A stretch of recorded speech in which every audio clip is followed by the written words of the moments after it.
Young people from all over the globe are joining up to fight for the future. I'm doing my part. I'm doing my part. I'm doing my part. I'm doing my part, too. They're doing their part. Are you? Join the mobile infantry and save the world. Service guarantees citizenship. And we're doing our part here at the Veterans Cafe Podcast. Episode 13.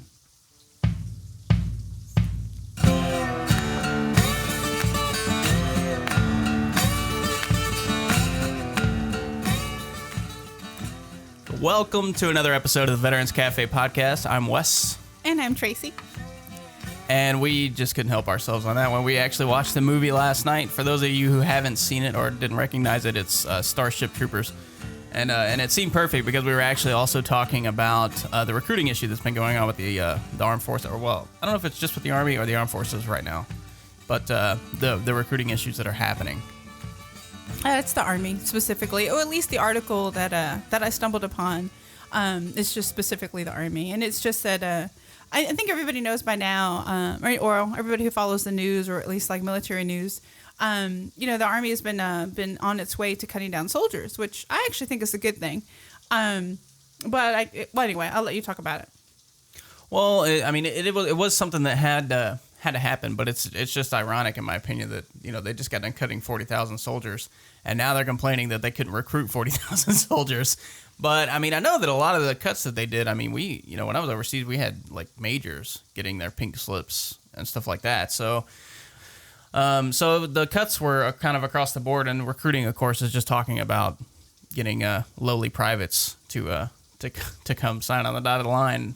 But I think one of the reasons I think it's important that we're cutting down is we, at least from my perspective, being an Army reservist and knowing like our brigade and, following like other units and companies and things like that, I know that we have a lot of NCO slots open, but I also know that we have, unfortunately, NCOs who can't go anywhere, like within their MOS. And I think part of it is because there's just people holding down those slots that have been in those slots, in my opinion, for too long. So I kind of think it's a good thing that we want to cut down, because that opens up more slots, because you want to build your future, right? I mean, you want to have like an Army that's, young and fit and, eager and hungry and things like that. And I think if you have an Army that's too top heavy, I think that becomes a bad thing. But this is just interesting because now, based on what I believe this article is saying that since the economy is doing so well, that they're having a hard time getting new recruits. So we thought it was interesting to talk about. Right. And it was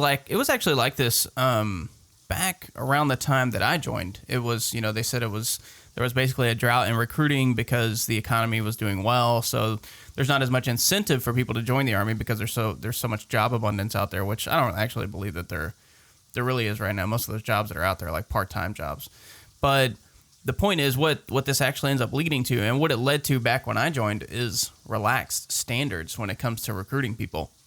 And not to say that people shouldn't be given a chance based on their past and their history and whatever they may have gone through. I mean, that was actually when they started kind of laxing the rules on whether if you have a felony in your background and stuff like that, and tattoos, all that stuff started to kind of change and ease up a bit, which is okay. But it actually led to a lot of problems in the Army later on with, that's where all of this sort of sexual harassment stuff has started coming from, drug use, the huge amount of drug use going on in the Army. All that kind of stuff kind of stemmed from the laxed recruiting methods, which honestly, I mean, I don't really know if I don't have an opinion whether if it's a good thing or a bad thing. I definitely believe people should be given a chance to serve. I don't believe that it should be like Starship Troopers. If you actually read the book, in the book, the way that the whole Federation thing is set up is everyone has to be allowed to try to serve. No matter how, no matter how disabled you are, in their little society, they have to find a job, a way to make a job for you so that you can serve, to become a citizen and all that kind of stuff right in the book. So that's why when you see the teacher, sort of, how he talked about, he sort of discourages them from serving. Mm-hmm. That's part of their tactics are to discourage people from serving so that they don't actually have to accommodate people Well, like my that. gosh, yeah. I mean, if there's a teenager, young kid out there, the easiest way to get them to not do something is to tell them to do it, and vice versa. So, I mean, it makes complete sense. When I wasn't allowed to do something, oh my God, I was so going to do it. So, I get it. Yeah. But, of course, there's no way we could, build our society around that kind of. No, but it would be policy. it would be kind of cool though. Like, I used to work in retail. All right, so I worked for Target for a while, and the reason I bring that up is because, there was like, I was lucky, I got to go to different states and everything, but I don't know. I worked like the soft lines area for a while, and just the way that just people come in and they look at a shirt and they just throw it. And part of it depends on the part of the country, because I ended up in like New York and it's just different. But just the fitting rooms were always messy and disgusting. And I was always like, gosh, I wish like there was a class or there was something in high school before you graduated that you had to be in retail for like a few months. Yes. So I kind of feel like that would be kind of nice if somehow we did that, for like, the military. Like if you had to serve at least 6 months or something. You mean like you're forced to serve? Yeah. There's a European country that's that way. I can't remember if it's Switzerland but people I think they have to serve for like a year or something after they get out of school, and then, they can move on with their lives. I can't remember what country, and it may not even be around anymore, but it used to be that way. But I have a friend that I served with. He was actually a major that I got along with really well, and he was actually the one that told me to read the book, and I read the book. But he's like die hard, like this is what our society should be. Like, come on, dude, no way. No way it could be that way. That'd just be insane. Well, I mean, the recruiting is interesting because I'm sure people know there's like bonuses. I think the highest bonus that you can get is $40,000. I think that's like kind of the max that the Army has put out. And of course, it depends on like, timing. It depends on, how you do on your ASVAB and then your line scores and things like that. But I know when I came in, it was relaxed time. I was 36. The cutoff was 42. So I made it in. So I don't know. So somebody who came in at a relaxed time, I'm actually kind of glad that, we had them to some degree. And of course I had to pass, like my PT test and all that. And I was in crazy shape, so that was no problem. But the relaxed standards are interesting to me, like in the times that we have had to have them as a country, because you do get people in that you wouldn't normally get in. But there has to be God, I don't want to say accountability, but it's interesting because like, just like the tattoo thing, I have tattoos. So, they're not on my hands or my neck, but, it just seems so unfair to me in 2015 that if you have something on your hands or your neck, even if it's small, I think if there's like a regulation, it has to be like under a quarter or a dime or something like that. But I don't know, it just seems so unfair because you can be a great person, you can be a great soldier, but if you have a tattoo somewhere, never mind. But at a relaxed time, if you are, a criminal in some way, you could be in. So I've never understood that. I don't know. It's true, that it does seem on the surface, it doesn't really seem like a very good policy just because you have a tattoo. But I mean, image is everything, especially with the Army. No, I you know can what see I mean? that I mean, too. you can even think about corporate jobs.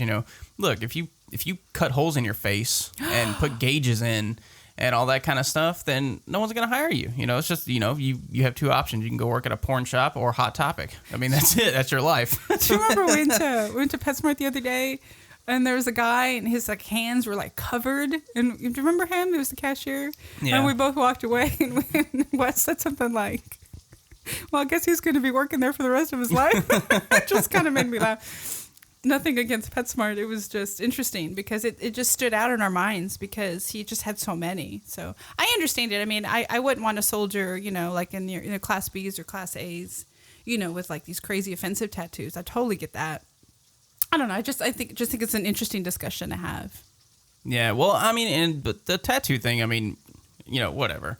But, when it comes to the people who had like felonies and stuff, they used to, when times are more stringent, they don't take people with felonies. But some of these felonies are like meaningless, stupid things, like being caught with a bag of weed or maybe even a DUI like 10 years ago, or something like that could actually stop you because you had a felony on your record, even though it's not some type of, like domestic violence felony or, assault with a weapon or anything like that. I mean, those obviously should be considered or probably even just turned away. But when we're talking about a felony where nobody get hurt, nothing really happened, it's just one of those dumb laws that are on the book, I mean, that's something I think that should be fairly easy for people to get waivers for to get in the military, So what? You screwed up 10 years ago when you were a kid. I mean, I don't think you should be punished the rest of your life for that, which is what felonies seem to do. Yeah. So, which reminds me of something else I want to talk about. That's not veteran related, but anyway, we'll get to that after the break and later on. But anyway, yeah. So, well, talking about the recruiting thing and new people coming in and new people doing new things and everything, we've actually been kind of following the two remaining women that are still in Ranger School right now. And they actually just moved on to the swamp phase in Florida. They recycled like a lot of guys do in the first phase. And I think the article says they recycled 3 times, which we talked about it earlier. But that is impressive. I mean, if you're willing to go through that crap 3 times, I mean, come on, you're driven. Come on, you want to live forever? You know? Yeah, So- I of course don't have access, to the amount of people who recycle once and never come back. So recycling is just challenging physically and emotionally, right? It messes up with your confidence. So in order to do that 3 times, I think is amazing and impressive. So, and there's men who recycle more than once. So the fact that they recycled and they're still there, I think that's yeah, a says a lot about large them. percentage of the class actually recycles.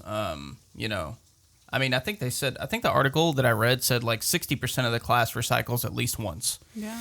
And it just happens all the time. But the fact that you're willing to go through that 3 times, that one phase 3 times, I mean, that's pretty impressive. Because I mean, there were guys. I was reading the article and it was saying that they had the option to recycle, and then there were a couple of guys that had the option. And 2 of the guys just walked. They were like, "No, I'm done," and walked off. And that's not uncommon either.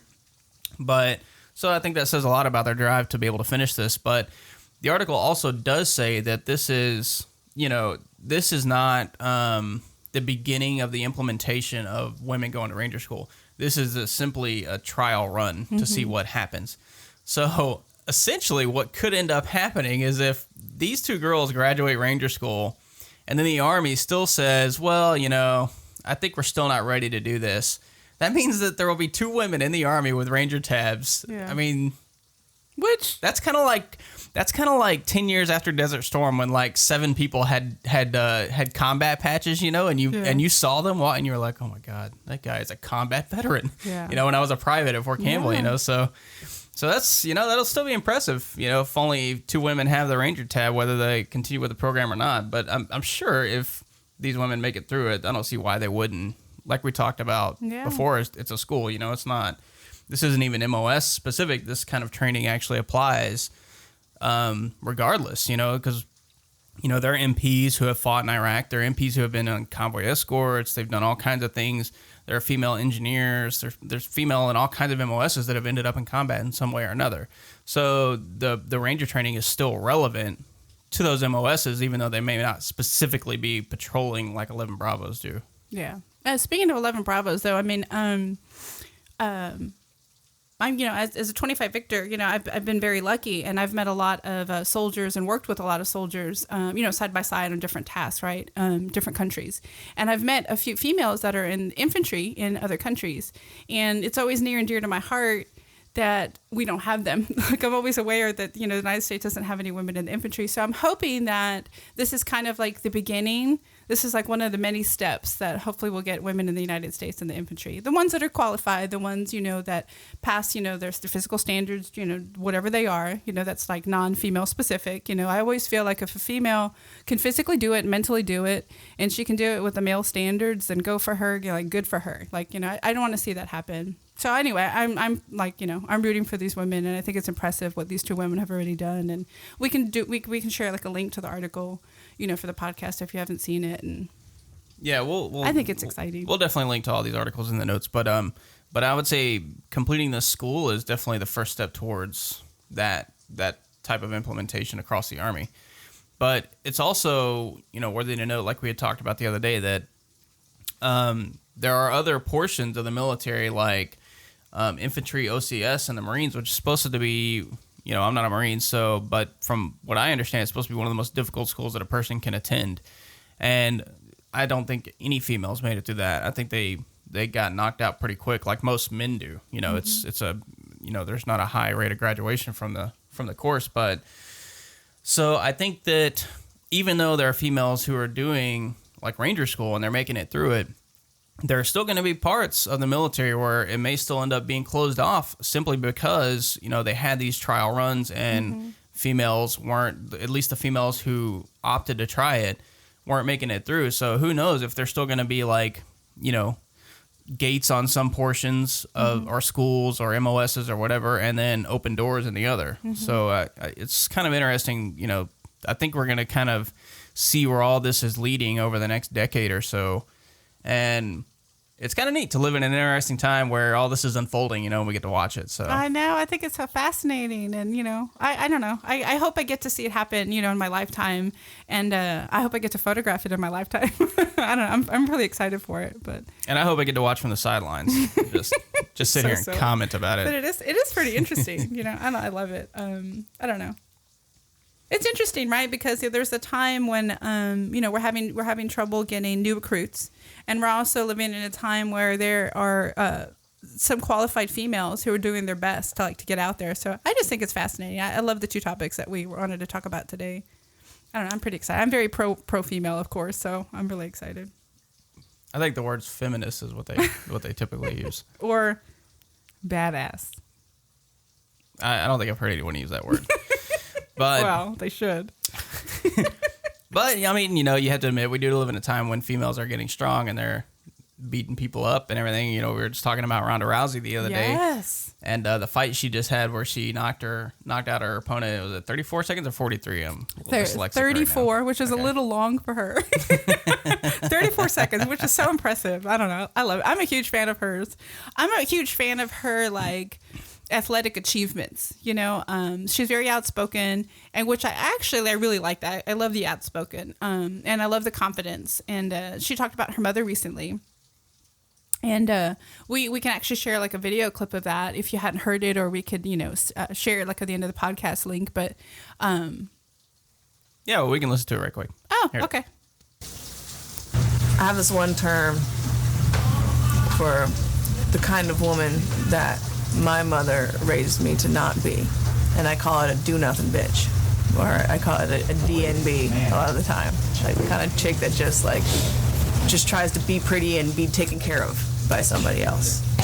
That's why I think it's hilarious. Or if people say that my body looks masculine or something like that, I'm just listen, just because my body was developed for a purpose other than fucking millionaires doesn't mean it's masculine. I think it's femininely badass as fuck because there's not a single muscle on my body that isn't for a purpose, because I'm not a do-nothing bitch. I guess she did use the word badass, didn't she? Mm-hmm. Yep. And I have to say, so she, of course, she did this interview, which is all over social media, with the do nothing bitch, which I think is awesome. And people are just saying DNB now, which is so cool because, I follow Twitter and everything. But what's so funny to me is there's already t-shirts, so I totally love that. I totally love it. I think it's hilarious. I was when I was kind of skimming through Facebook after the fight had happened. The whole 34-second fight? Yeah, right. Somebody had commented how hilarious it was that who knows how many people just paid $45 on pay-per-view to watch the fight, and I just watched it for free in all 30 seconds of it on Facebook. And yep, I kind of fall into that category. I know. And I had a few friends post and say that they walked away, to make popcorn or something. They came back and the fight was over, and they were like, "Damn it," And then a couple of people said that they sneezed and they missed it. I was so dying. It was so funny. It makes you wonder if pay-per-view is gonna approach her and be like, "Listen, we'll pay you an extra $10,000 if you'll just let them last through the first round. All right, just give them the first round. You can look, you can mess them all up, blood everywhere. We love that stuff, but let the bell ring and then take them out. But you're killing us. People are not going to subscribe anymore. They're just going to wait for this shit to get posted on Facebook the next day. Like I did. I woke up stupid early the next day because I knew it'd be all over, social media, and it was. So I saw the whole 34 seconds for free. I was one of those people. Maybe Facebook will just approach her and just be like, "Listen, how would you like your fights to be Facebook exclusive since they fit into our video time frame of what's normally posted?" That would actually be awesome. It was so awesome. But anyway, I don't know. We wanted to mention her because we talked about the two female rangers, and there's a significant physical strength difference between men and women, but it doesn't mean that the right woman with the right training could accomplish impressive things, right? So I think that that's impressive. But I also love the fact that she mentioned her mom in the interview, and her mom was like a huge influence in shaping the person she is today. And I just think that was awesome. I mean, I come from a family where I have an amazing mother. So like, my mom's awesome in so many ways. And she was one of those people when I was like 7 years old. And so, like I talked about before, I wanted to be a marine biologist. And, she was just like, oh my gosh, Tracy, you can be whatever you want to be. And, I hate water. So it's never going to happen. But the point for me is just like, she was always one of those moms. She can do whatever you want to be. And I was like a 70s kid. So I was like obsessed with like, Frank Zane and Arnold Schwarzenegger and Steve Reeves, like influenced them. And I was like a big nerd. So I followed all of that. And I still do. And the other thing about Rhonda that's fascinating is like some people are picking on her body and saying that she's too masculine. And I, of course, disagree because, I come from a bodybuilding background and, a lot of it's like the eye of the beholder. But, I was a trainer too. So, I have huge respect for like people like Jenny LaBaugh. Like I love her body. It's like in crazy shape. And I don't know. I just wanted to mention it. Well, I think it's actually becoming a lot more popular anyways, with the advent of like CrossFit and the popularity of this whole, strong is the new skinny kind of thing happening. I don't think that I don't think that there's as much wide criticism about a person's body as it seems. We just see this stuff on social media. So it's some little jackass sitting somewhere in his mother's basement safely behind a computer screen who's just making a comment about, and he's probably like 370 pounds and eating Cheetos while he's commenting. He's his commenting. Fingers are all orange. Yeah, if you ever saw that South Park episode where they were playing World of Warcraft, he has like a brace for his carpal tunnel on his hand. He's eating like chips right off of his stomach, and he's gotten so good at the computer that he only types with one hand because that way he can use the other hand for Cheetos. Those are the people making these comments. I mean, they're not real people. So it doesn't bother me, and it certainly shouldn't bother these females who are in great shape. I think that's probably, and I don't know, there may be like some kind of lashback from all these other people who are also doing this whole love yourself kind of movement, whatever's happening with it. I mean, look, and I'm not opposed to that. If you're proud of who you are and that's who you want to be, then that's fine. But making comments about people being in shape, that you have no room for it. There's no place for you to make that comment. I just, no, I know, because you're talking about that whole. I know that there's like an actual name for it, but there's that whole like curves are beautiful kind of thing. That's what you're talking about, right? Like big is beautiful and all that, and shapely women or whatever. I mean, when you and I met, I was like 15% body fat. So, I looked very muscular, but I just was really lean, so that's why I look so muscular. And I know like there are a couple of people that were in your life. A couple of your friends were like, oh, I don't know, she's like too buff and everything. And I thought it was very unfair, because I was like, well, they've never really met me or had a conversation with me just because, I was really lean and like looked muscular. I thought that was kind of unfair. And that wasn't that long ago. And I don't know, it's just interesting because like people like Christmas Abbott, she's an amazing CrossFitter. If you haven't followed her or heard of her name, definitely look for her. She's like all over Instagram specifically, always trying to motivate people, and she's in great shape. And she concentrates a lot on Olympic lifting, and she was in NASCAR for a while. She's like on the pit crew, and she's a very pretty girl. So she started doing nude shots, to highlight the muscles in the body and everything. And I think she's one of the people who started to change things. But talking about the whole bold and beautiful and the too masculine, too body built, topic is interesting because I feel like if you're going to pick on, I don't think you should pick on anybody anyway, but I feel like if you're going to pick on somebody, it shouldn't be the person who's fit and like working on their diet and working out. It's hard for a female to put on muscle. So I think that kind of work needs to be appreciated.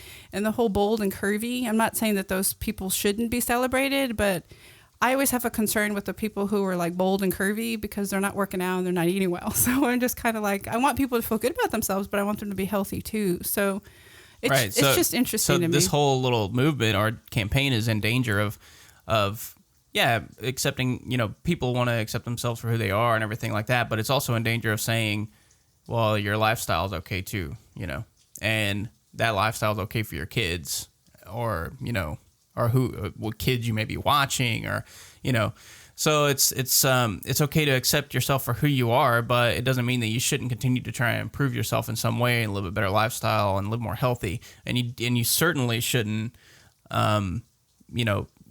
neglect your kids in that way and say who they are is what you should be okay too. You should be doing everything you can to make sure that they're not only living, but know how in the future to live as healthy a lifestyle as possible with exercise and nutrition and all that kind of stuff. Oh yeah, definitely. I completely agree. I mean, I think I got really lucky, you know, like being like the 70s kid, you know, and I was obsessed with bodybuilding. So, you know, I started like lifting weights like in high school, you know, and I played mostly volleyball and all those kinds of things. And, you know, anyway, and then of course, you know, I was a personal trainer, and then I got like all into CrossFit and everything. But the whole point is I was rare, like in my time frame. Like I kind of knew what to eat. So unfortunately, a lot of people that I grew up with, I mean, I love them all to death. I'm still in touch with a lot of them, you know, like especially with Facebook and things like that.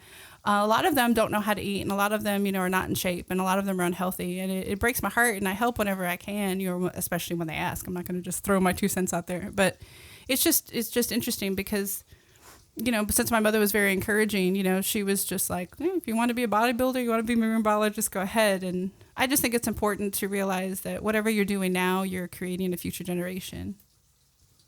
Yeah. And if you want to know how to do that, we know everything. Literally. If you need to know about that, the meaning of life, anything you need to know. Hardly. We can tell you. Not at all. It may be via the internet, because if we get it off the internet, you know it's true. You're so silly. What? So silly. It's true. Okay. Are you ready to take a quick break, and then we'll get into our last subject?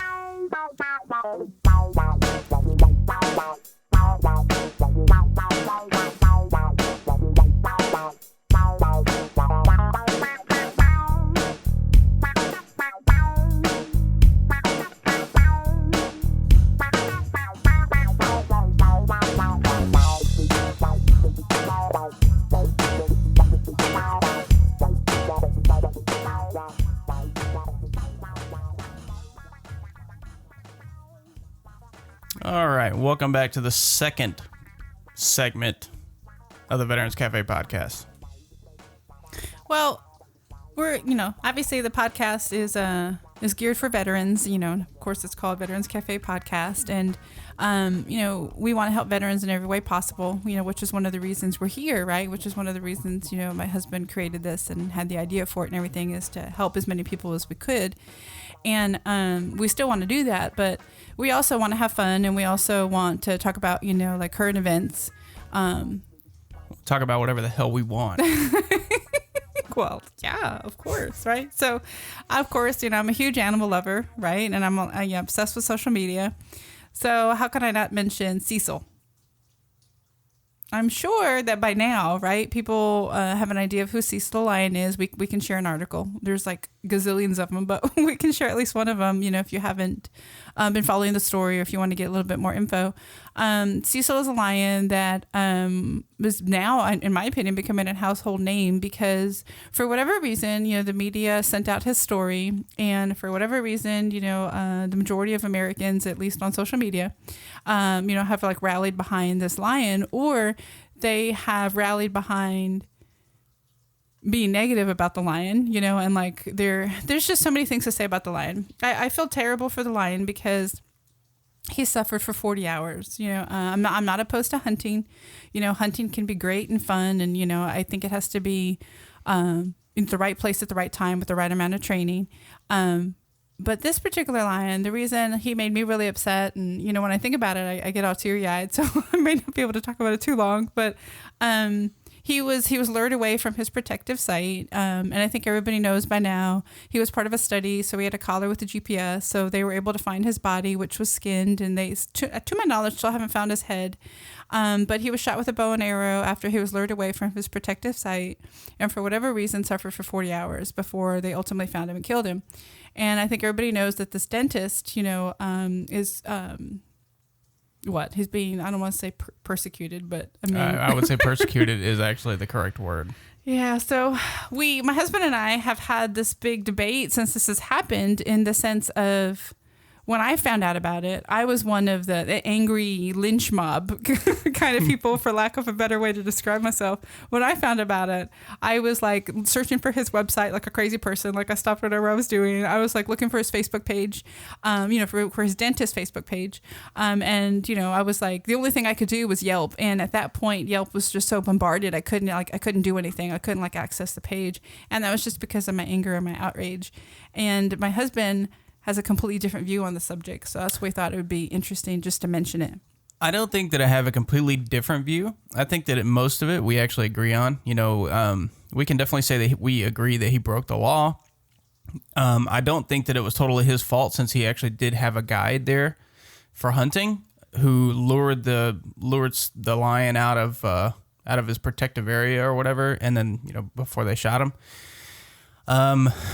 So I don't think that we completely disagree on that. He broke the law. He was essentially poaching, even though he paid, he had a permit, all that kind of stuff. This guy who was guiding him actually, took him to a place where he should not have been hunting. And he put out a statement saying that he was depending on his local guide, as anyone would, to take him on this hunt. My wife just rolled her eyes, by the way. So I couldn't do it more passionately than that. So anyways, he broke the law. Okay, we all can agree on that. He has done something that has affected Zimbabwe, because this lion was protected. He was being used for a study, I believe, by Oxford. And he was initially in an area that was protected, that where hunters and are not allowed to go. So essentially, if you go there, you're a poacher. So yeah, he was poaching. And I'm not saying that he shouldn't be punished for it on some level, although I don't see how the U.S., they have laws for transporting trophies, but the U.S. can't write a law saying that you can't poach in Zimbabwe. It doesn't, you can't write laws here for behaviors that occur over there. So then there's talk about extraditing, which I don't think would happen. I hope that would never happen. I would love to see him extradited. See, I would certainly hope that the U.S. would never start extraditing citizens to countries like Zimbabwe, where who knows what's going to happen to him there. But he killed the lion. He killed the lion in a cruel way, and there was speculation that's gone back and forth about whether his surviving cubs would be killed or not. And then of course it affects the economy of Zimbabwe, and I don't know. There's like all these petitions, and of course I'm signing every petition I can always find for everything. It's always like some whale that we've never heard of that I'm just like, oh my god. I don't know. I'm of the belief that he should be punished, but I know you felt like social media was attacking him too much, right? Yeah, but first you brought up the economy. So speaking about that, I actually pulled up an article by Bloomberg earlier. And it was talking about how this industry is a $45 million a year industry. Zimbabwe is actually one of the biggest, they called it cat conservation or something like that. They have, the money goes for the conservation. They have a huge system there to make sure that the population of lions actually continues to grow and doesn't shrink from hunting. So they actually allow 70 permits. They give out 70 permits. I think they're allowed to give out up to 100 based on the United Nations Convention, but they only give out 70. So they're actually doing their part to maintain, the status of the species and everything. So in actuality, now because of this whole controversy, they banned hunting. So that means they're going to lose out on $45 million, and 5,000 jobs are going to be lost because of this if they continue to pursue it. Well, obviously, I don't want to ban hunting. As I said before, I have nothing against hunting. I just what about hunting lions? Hunting lions are okay as long as it's the right location and they don't suffer for 40 hours. I don't think that's too much to ask for. If it's in a protected location, it shouldn't be lured out and killed, skinned alive, decapitated, and then made to suffer for 40 hours. I think that act should be punished. And I felt like it was okay to find his website and his Facebook page and his Yelp page and all those kinds of things, because I feel like one of the things that social media does really well is social media helps to shine light on a story. And that story, whatever it is, can could affect lives in a positive way. And I don't know. I'm not against ostracizing people. I personally, more libertarian kind of person. I think that that's the way things should be handled. When it comes to these companies doing bad things, people doing bad things, I think that, ostracizing them within the community is the way to approach this, as opposed to creating more laws which punishes everyone, like we talked about the whole sort of army micromanagement thing the other day. One person screws up, then everyone gets punished by not being allowed to do said activity anymore. So I think that ostracizing a person is a good way to go. But this has gotten so beyond out of hand, in my opinion, that all we're doing is destroying this guy's business, destroying his whole family, any hope that they have of actually moving forward with their lives. Everywhere he goes now, he's going to be ostracized internationally. Everyone knows him now, globally. It's one thing if in your community something happens and you decide to ostracize an individual, and maybe turn him away. Maybe you don't serve him at your business or something like that. You don't allow him to be a part of whatever club you run or something. That's one thing. But with the death threats, the posting his address, all that kind of stuff, it's just way too far. And it's really taking focus off of the broader issue at hand, which is poaching. Yeah, no, I agree. For every tragedy, I think there's a way to find some sort of positive outcome, right? Like animal cruelty, of course. Of course, I'm against that in every way possible. And we already talked about Caitlin before, but I know then this situation will die down because it's a news story and America will focus on something else. But the positive that I think that's happening already is Jimmy Kimmel, did the monologue. And if you haven't seen that, we can probably post to that too. But his whole message was, why don't you donate to, the people who were doing the research, so that way positive things can come out of it. And yesterday, I believe, or Saturday, I believe it was Saturday night, there is a documentary that the Discovery Channel is creating, and I think it's literally called Racing Extinction, and it's it's just to highlight endangered species. And for what they did was they went out and they filmed these life-size images on the Empire State Building of just these iconic animals, and Cecil was one of them. And I thought that was so awesome, and it almost made me cry because this poor guy suffered, in my opinion. And like I said, I'm gonna cry soon if I keep talking about it. But I love that his image is being used in a positive way already. So I don't know. There's good that can come from everything. I mean, So then why can't we just focus on the fact that, okay, well, there are good things coming out of this.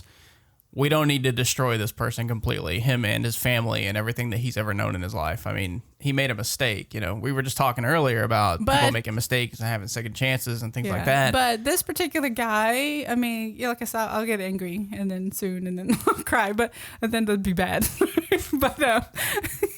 But I mean, this particular guy, from what I've heard from other news articles, is he has over 40 animal kills, and one of them is an illegal poaching of a bear.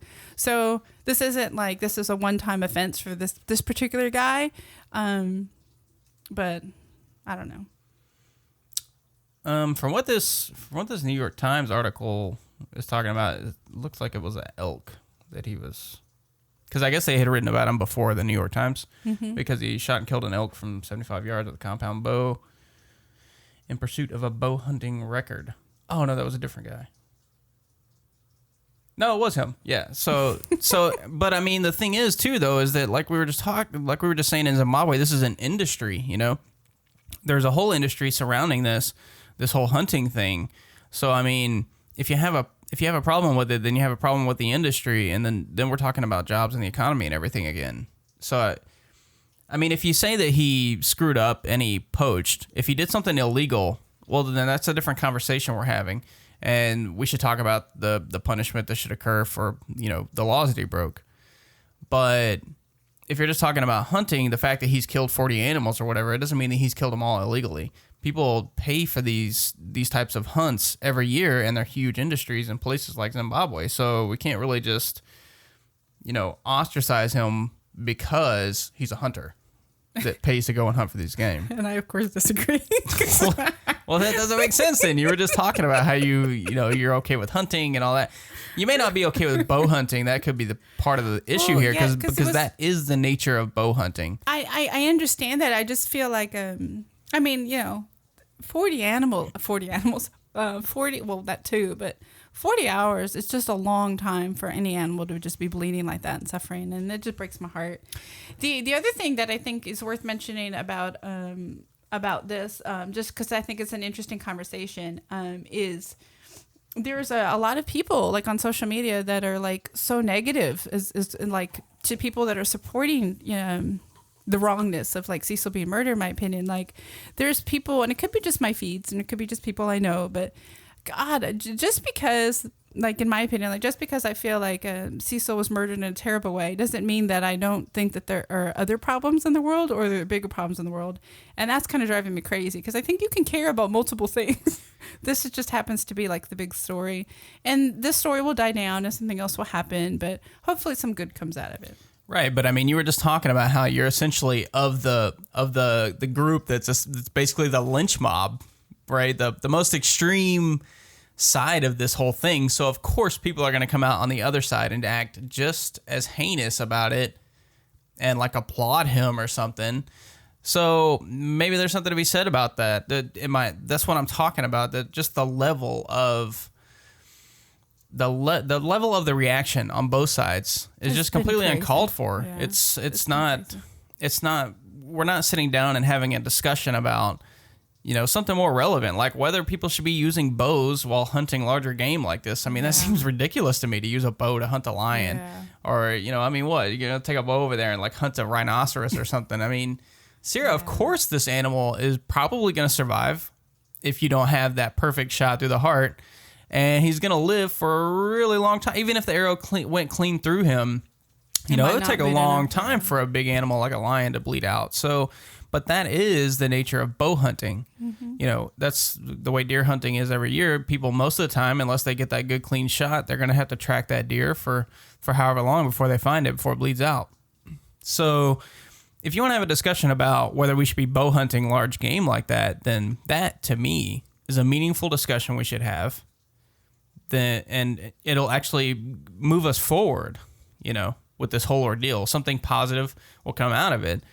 But if we're just so focused on lynching a guy or applauding him and celebrating him, I mean, nothing's going to happen. Nothing's going anywhere with this. It's no, I agree, which is why I think Jimmy Kimmel's suggestion was amazing, was basically just to donate money to a conservation group or the group that was like studying Cecil.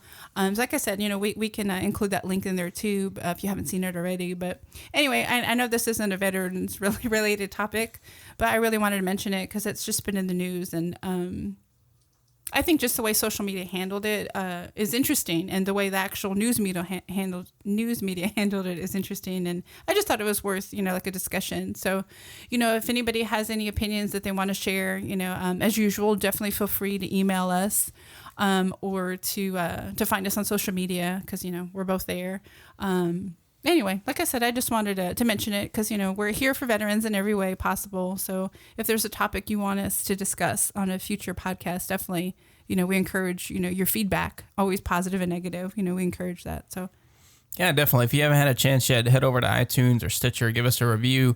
Whether you like it or hate it, we'll take either one. We would definitely appreciate it. Or you can reach out to us personally at themax@vetscafe.com. That's our email. You can find us on Facebook, Twitter, all the different social networking handles. They're all out there, Veterans Cafe Podcast. Oh, and Amazon. We're on Amazon now. Yeah, sure. We actually started doing like an Amazon affiliate kind of thing. So we'll have a link.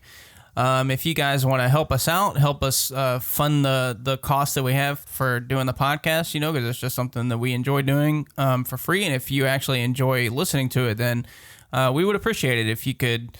Next time you shop at Amazon, just go to our website. And even if you want to look for Starship Troopers, if you haven't seen it already, like even if you like, I don't know if anybody has Amazon Prime. We have Amazon Prime and we're like obsessed with it.